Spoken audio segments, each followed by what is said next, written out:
আল্লাহর পক্ষ থেকে দান করা মহিমান্বিত মাস রমজান। এই মাসে পৃথিবী জুড়ে মুসলমানরা পালন করেন পবিত্র সিয়াম। বর্তমান বিশ্বের প্রভাবশালী শিয়া অধ্যুষিত মুসলিম দেশ ইরান। দেশটিতে মহা সমারোহে পালন করা হয় মাহে রমজান।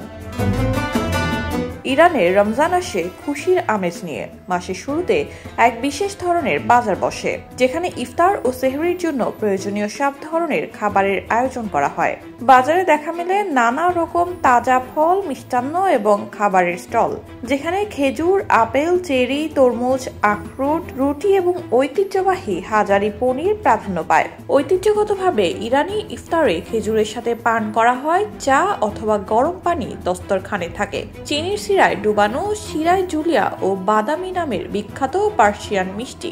রেশমি নামের এক জাতীয় স্যুপ ইরানের আরেক ঐতিহ্যবাহী খাবার। এই স্যুপে থাকে চিকেন নুডলস, মাথার মতো ঝোল, সাথে দেওয়া হয় পার্সলে, পালং ও পেঁয়াজের মতো বিভিন্ন উপাদান। বুটের ডাল ও মাংস দিয়ে তৈরি করা হয় শামি কাবাব। ইরানের ইফতারের অন্যতম জনপ্রিয় একটি আইটেম, চাল, চিনি আর জাফরান দিয়ে রান্না করা হয় সোলজার নামের এক ধরনের পায়েস।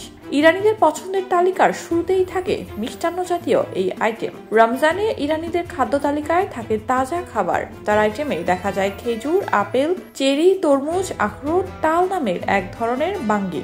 মধু, রুটি, দুধ, পনির রোজাদারদের অন্যতম পছন্দ। ইরানের ইফতারে টমেটো, শসা, লেটুস পাতার মতো সালাদের সাথে দেখা যায় পুদিনা ও ধনিয়া সহ নানা রকম সুগন্ধি পাতার ব্যবহার।